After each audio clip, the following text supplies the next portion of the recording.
Welcome to Biggest Spoilars, the destination for exclusive spoilers, latest updates. General Hospital spoilers allude that the real Drew Kane may return and expose the pretender who married Willow Kane. Willow caused her hubby's stroke, but what if the man she tied the knot with isn't really Drew at all? It's no secret that Drew has been carrying fully out of character for quite some time, at least he was until Willow incapacitated him with that hype. And the stroke extremity that followed. Now Drew's croakers aren't hopeful that he'll ever make a full recovery, so Willow's plan has paid off. With Drew out of commission like this, perhaps it's a good time to deliver a twist and shake up this GH plot. Ever since Drew started acting like a completely different Joe, suckers have wondered if he's indeed the real Drew presently. It's possible that an pretender was shifted in, especially since Drew started carrying this way after he got out of Pentonville. That was when Drew first started going off the rails, so it'd be easy to rewrite it so the real Drew was snared and replaced with an evil look-alike. Considering all the dusk going on with Jen Sidwell and director Ross Cullum's cooperation, there's the implicit for a Drew pretender to fit in that story. There was preliminarily a plenty of buzz about duplicates perhaps being involved, so there's a chance that a Drew clone married Willow. Anything is possible in the world of detergents where fakers have been known to produce so numerous messes over the times. Drew's going to be immobile and will struggle to speak for who knows how long. Indeed, if Drew makes a miraculous recovery nearly down the line, there's room for another Drew to demete the picture in the meantime.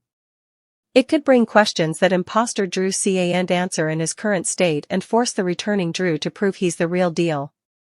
Maybe the real Drew could escape prison and expose some lab trials that he was forced into.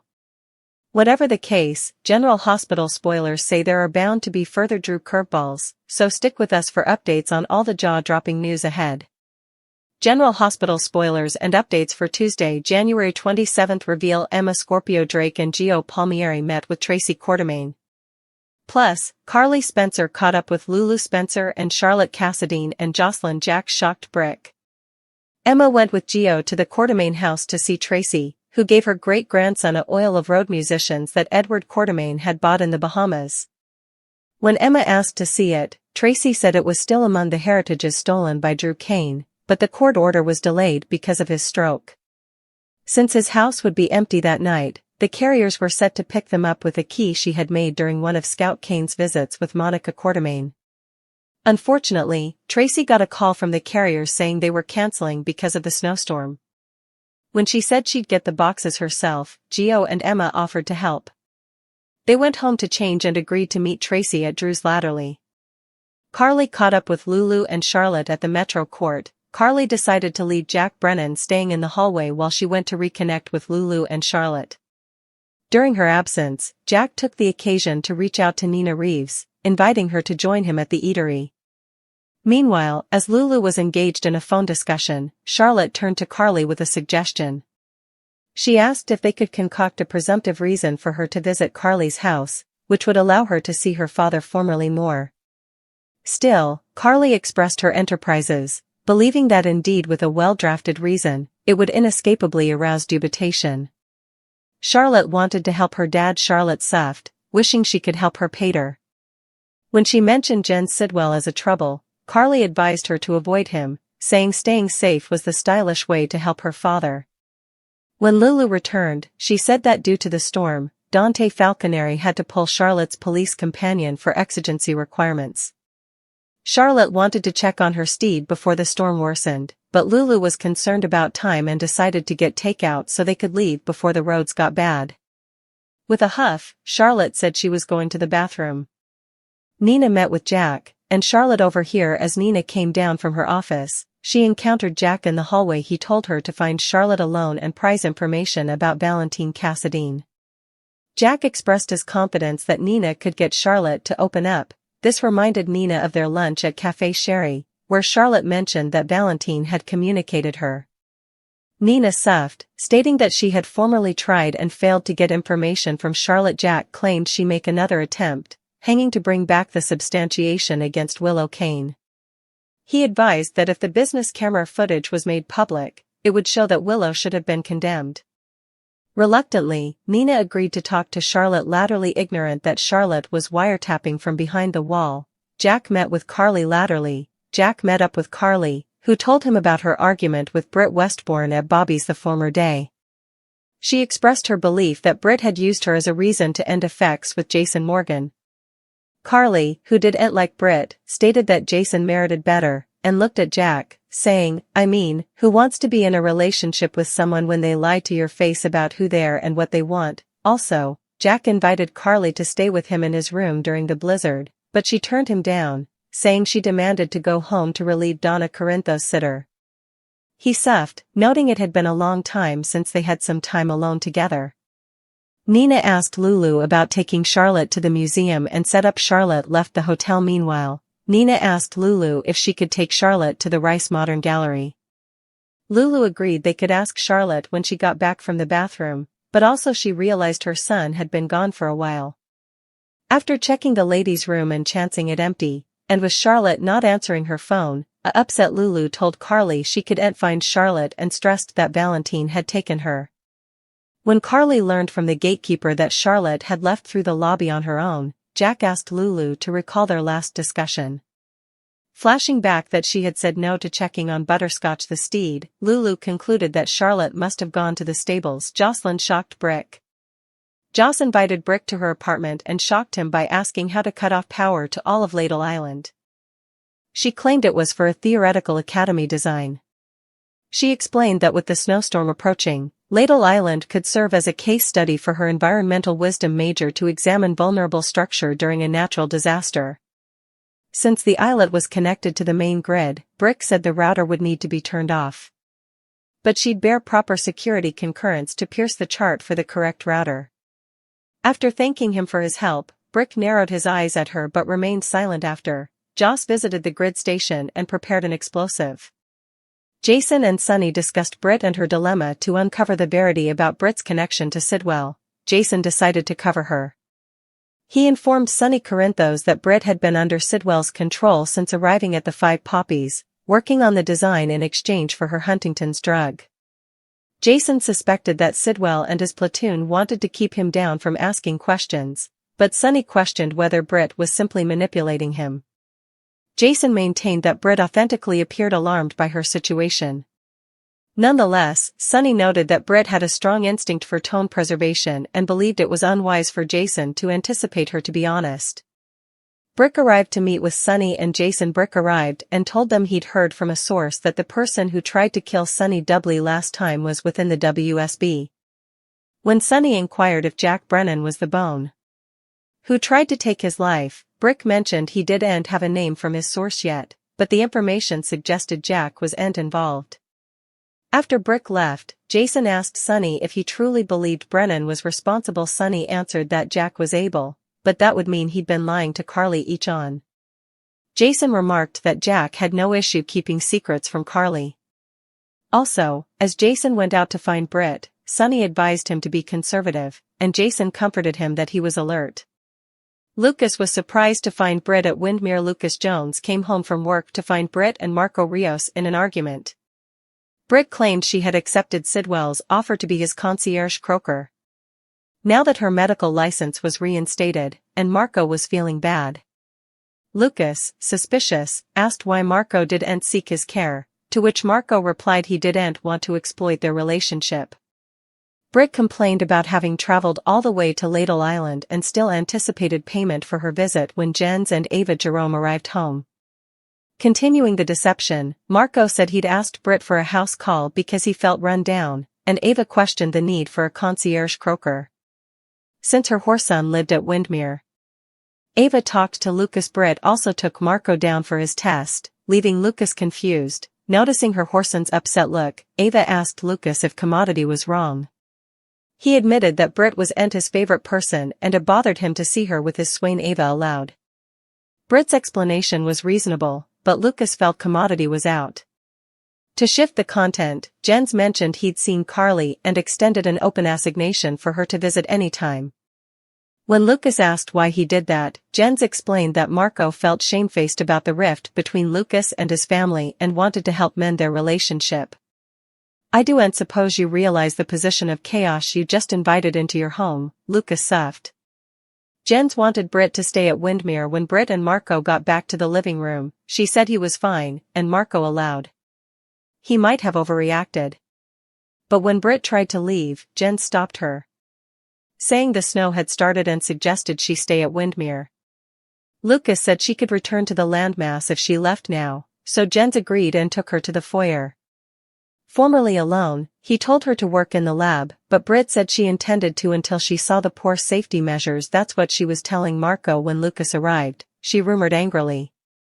Sidwell agreed to make the changes but advised Britt that if she didn't help them, the consequences would be severe. Jocelyn blew up the grid router and cut off power to Ladle Island. When Jens returned, Ava said it was time to go home, but he claimed she stay the night in a guest room. Lucas offered a reality television marathon, and Marco said he'd make a fire for S. Mores since Avery Jerome Corinthos was with her pater. Ava agreed to stay. Just as Marco was starting the fire, Jocelyn blew up the power station, plunging Windmere into darkness. From the jetties, Jocelyn used binoculars to check Ladle Island, attesting the castle was dark.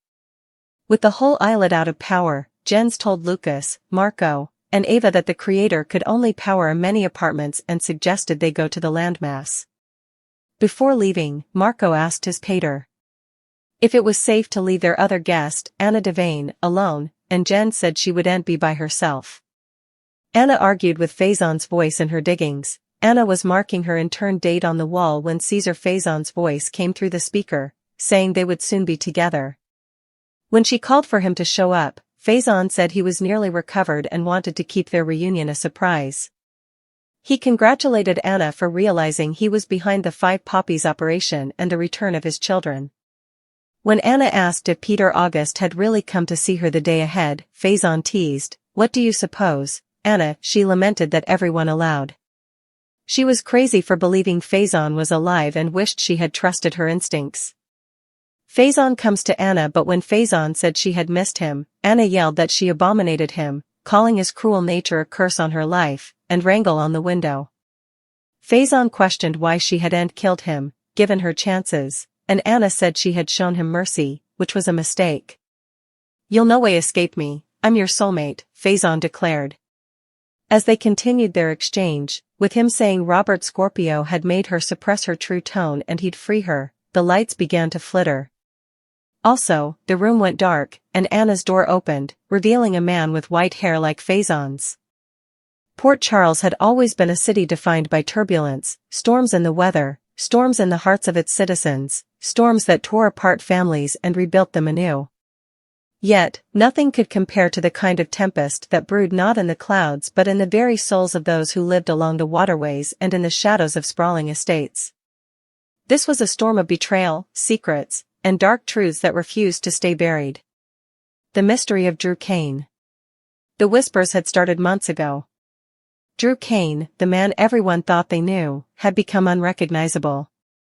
Once a pillar of courage and strength, he had descended into a shadow of himself. Odd behavior, misplaced priorities, and strange lapses all hinted at something deeper. The fans of Port Charles had wondered aloud, could it be that Drew was no longer Drew at all? That somewhere, hidden from the world, the real Drew Kane had been taken, and an imposter had replaced him? Willow Kane's hand in this mystery could not be ignored. The stroke she had inflicted on her husband with that carefully placed syringe had left him vulnerable, paralyzed, and struggling to speak. The doctors were grim in their prognosis, a full recovery seemed impossible. To some, it was justice, to others, it was opportunity. But as the city slept beneath the gathering storm clouds, the potential for a shocking twist loomed on the horizon. What if the Drew married to Willow Kane was not Drew at all? What if a look-alike, perhaps even a clone, had been planted to manipulate, deceive, and carry out secret agendas? The possibilities were as wide as the dark waters of Port Charles Harbor. The real Drew, held captive, could break free at any moment, exposing the charade and appending every life tethered to the imposter.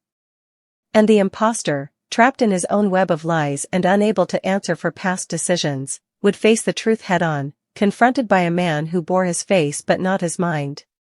Tracy's heirloom mission. Meanwhile, back on the mainland, a different kind of storm was underway at the Quartermain mansion.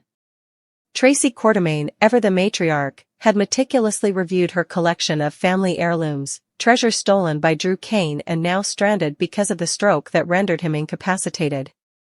Among them was a painting that had once belonged to Edward Quartermaine, depicting street musicians bathed in the golden glow of Bahamian light. It was a gift meant for her great-grandson, Gio Palmieri, whose appreciation for music matched the life in the painting's brushstrokes. But timing, as it always does in Port Charles, betrayed them. The movers, ready to retrieve the heirlooms under the cloak of an empty house, called to cancel their assignment due to the snowstorm barreling toward the city. Tracy's face hardened. There was no more waiting. If the storm prevented this retrieval, the heirlooms could be lost forever. Her solution was simple: she would do it herself. Gio and Emma Scorpio Drake insisted on helping. No storm, no matter how blinding, would keep them from standing with her. This was more than retrieving objects, it was a test of courage, of determination, and of loyalty to family. Across town at the Metro Court, Carly Spencer paused mid-conversation with Jack Brennan.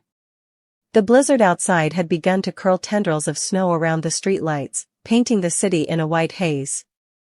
Carly's focus shifted as she caught sight of Lulu Spencer and Charlotte Cassadine. She excused herself to greet them, leaving Jack waiting. This brief lapse, seemingly innocent, would ignite complications Charlotte had not anticipated.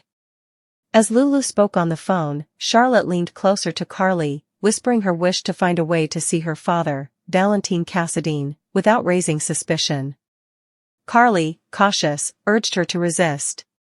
Exposure could be fatal.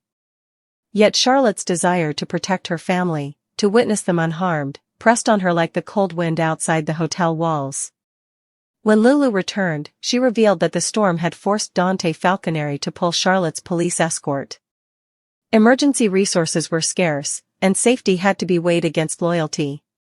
Charlotte, concerned about her horse, Butterscotch, pressed for reassurance. Lulu promised the animal would be safe in the Quartermaine stables. And then Charlotte, frustrated and anxious, excused herself to the restroom, oblivious to the dangers awaiting her outside the walls. Meanwhile, Jack Brennan had called Nina Reeves to his side with a mission: locate Charlotte and extract information about Valentine. Nina protested. Charlotte knew nothing, she insisted. But Jack, ever calculating, threatened her.